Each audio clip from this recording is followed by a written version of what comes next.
What if I told you there's a town in America where the doors are still unlocked, where bottles still sit on the bar, where a jacket still hangs on a hook, where everything was left exactly as it was the day the last person walked out, and nobody ever came back? That's a real place, and it's one of many you're about to see. Some of these were cities, bigger than anything you'd expect. One had a larger population than London, and most Americans have never heard its name. One is still on fire, has been since 1962. Will still be burning long after everyone watching this is gone. These aren't legends. Every single one of them is sitting right now, somewhere in this country, waiting. The question is, why did everyone leave? Taos Pueblo, New Mexico. Most ghost towns are defined by absence, by what left. But our first stop is defined by something far more extraordinary, by what stayed. Nestled in the high desert of northern New Mexico, Taos Pueblo has been continuously inhabited for over 1,000 years. Let that number breathe for a moment. While European civilization was still figuring out the printing press, families were already living in the upper floors of these multi-story adobe towers, grinding corn by hand, raising children, and watching the Sangre de Cristo mountains catch fire at sunset. The buildings themselves are architectural masterpieces born of pure necessity. Constructed from clay, straw, and water, with walls nearly 3 feet thick, they function as natural insulators, cool in the brutal summer heat, warm against the high-altitude winter. Some structures rise 5 stories into the sky, each level stepping back from the one below like a desert ziggurat. But Taos Pueblo was never just a place to live. It was a place to resist. In 1680, something remarkable happened here. Indigenous leaders used this very settlement as a staging ground for the Pueblo Revolt, a coordinated uprising against Spanish colonial rule that drove the colonizers completely out of the region. It was one of the most successful indigenous resistance movements in North American history, and it was organized in these very walls. Today, roughly 150 people still live within the historic compound, year-round. There is no running water in the oldest buildings, no electricity. The community maintains the adobe using the same ancestral techniques their ancestors used a millennium ago. Not as performance, not for tourists, but as a genuine living commitment to continuity. This isn't a museum, it's a home. And it has been for longer than most nations have existed. If Taos Pueblo represents the miracle of survival, then Bodie, California represents the spectacular violence of collapse.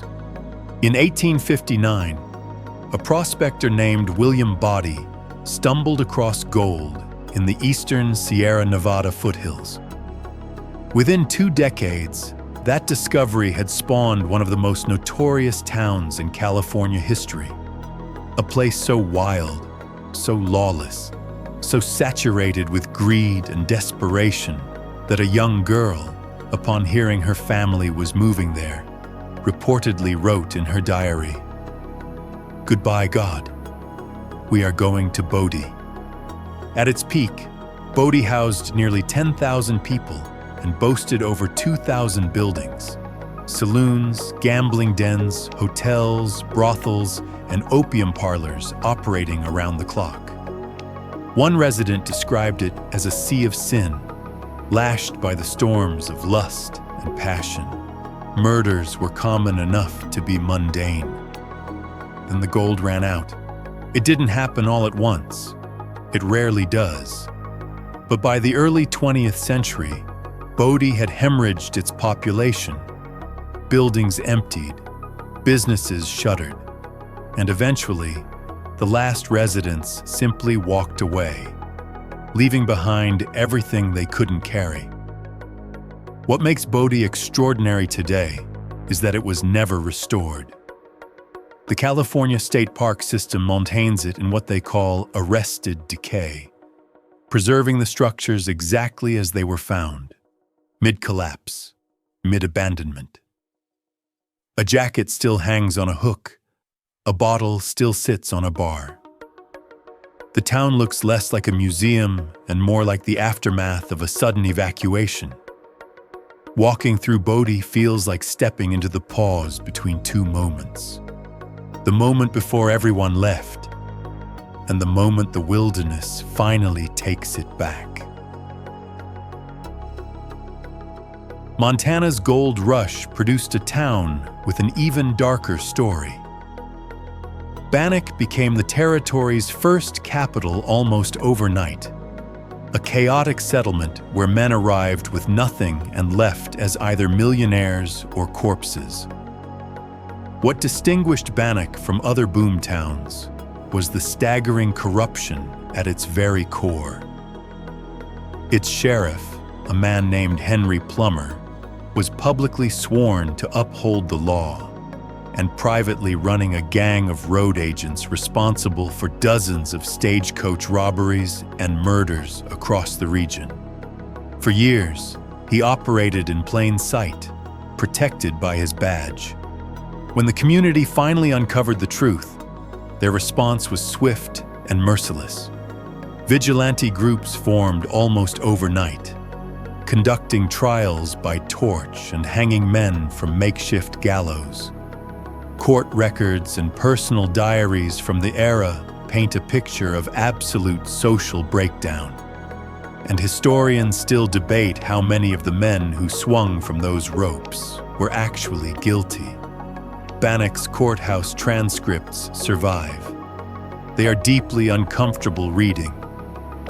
Long before the gold rushers arrived, long before the Spanish, long before Columbus, other civilizations were solving the problem of shelter in ways that still astonish architects today. Rising 90 feet above the Verde Valley floor in central Arizona, Montezuma Castle is a 5-story, 20-room dwelling carved directly into a sheer limestone cliff, built not with machinery, but with human hands, sometime around 1100 AD. The Sinagua people constructed it without metal tools, without wheels, and without any of the resources we consider fundamental to construction. The name, by the way, is completely wrong. When American settlers encountered the site in the 1860s, they assumed, incorrectly, that it must have been connected to the great Aztec emperor Montezuma. It was not. The Sinagua people had already abandoned this dwelling centuries before Montezuma was even born. The misnaming stuck anyway, a small but telling example of how easily history gets rewritten by whoever arrives last. What the Sinagua built here was ingenious, precisely because of its location. Tucked beneath the natural limestone overhang, the structure was protected from rain, shielded from extreme temperatures, and virtually inaccessible to anyone without an invitation. It functioned less like a castle and more like a fortress designed to be invisible to those who didn't already know it was there. If Montezuma Castle is remarkable, Cliff Palace is breathtaking. Tucked into a vast sandstone alcove in the cliffs of Mesa Verde, this is the largest cliff dwelling in North America, a complex of over 150 rooms and 23 circular ceremonial chambers, built between 1190 and 1260 CE by the ancestral Puebloans. At its height, it housed somewhere between 100 and 150 people in a structure that would not look out of place in a fantasy novel, except it is entirely, verifiably real. The builders used sandstone blocks, pine beams, and a mortar made from soil, water, and ash. The circular chambers, called kivas, are thought to have served as the spiritual and ceremonial heart of the community. Their precise alignment suggests a sophisticated understanding of astronomy and seasonal cycles. Then, sometime in the late 1200s, they left. No one knows exactly why.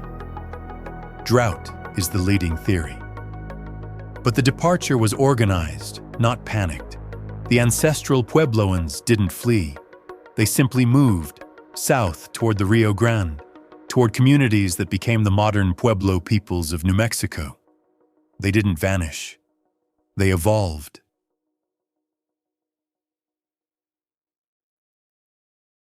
Not far from Montezuma Castle, Walnut Canyon tells a similar story on a smaller, more intimate scale.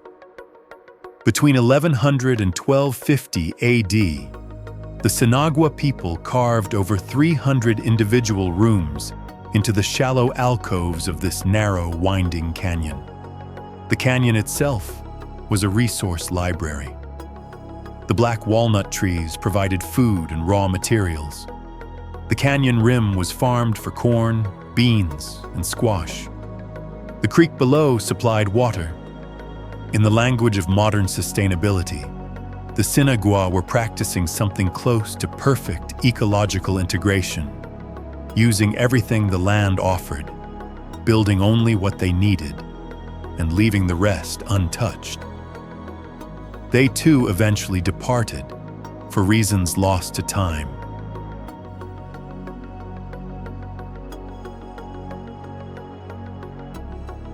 Here is a fact that tends to genuinely surprise people. Before European contact, there was a city on the banks of the Mississippi River that was larger than London. Cahokia, built by the Mississippian culture, was at its height between 1050 and 1200 AD.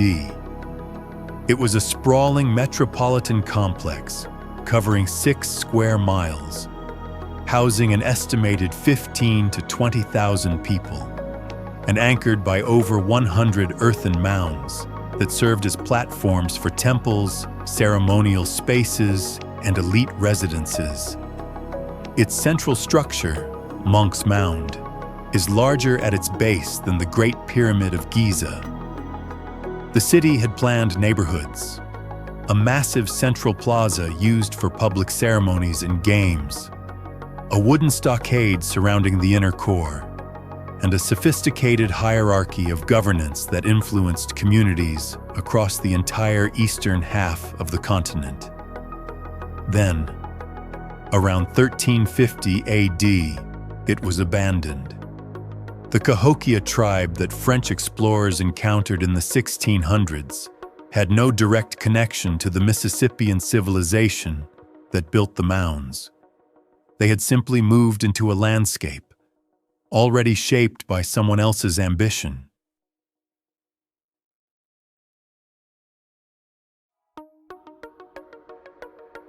The Etowah Mounds in Georgia served as the political and religious center of a Mississippian community between 1000 and 1550 AD, a site now considered one of the most significant ancestral places for the Muscogee Creek Nation.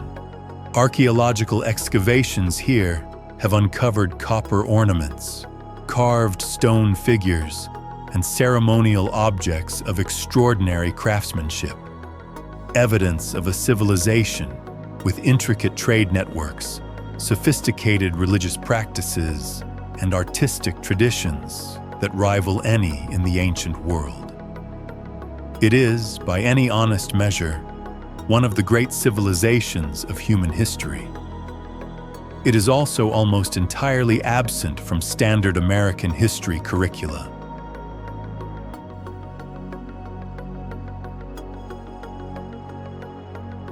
Most ghost towns were abandoned because something ran out.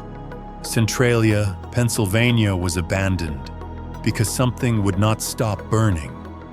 In 1962, a coal seam caught fire beneath the town, likely ignited during a municipal cleanup operation that set fire to a landfill positioned, disastrously, over an old mine shaft.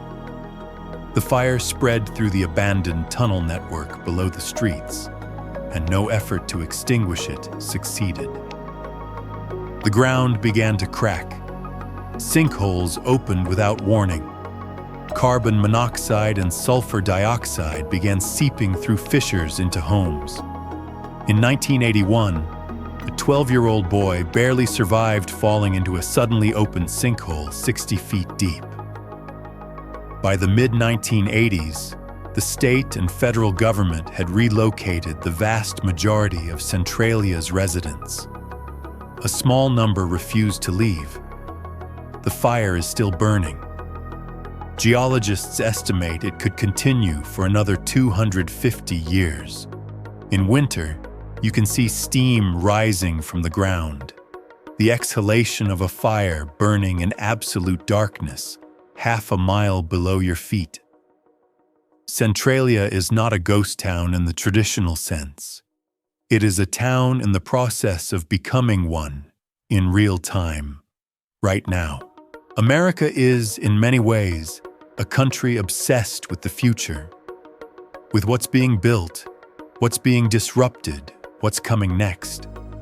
But these places, the crumbling saloons of Bodie, the smoke-stained tunnels beneath Centralia, the 1,000-year-old walls of Taos Pueblo, the great silent mounds of Cahokia, they ask a different question.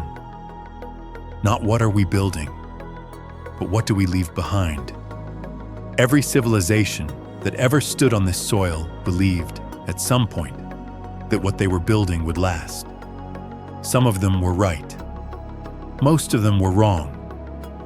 And the gap between those two outcomes, the crumbling bank facade, the abandoned mine shaft, the empty street where children once played, that gap is where history actually lives. These are not simply ruins. They are reminders.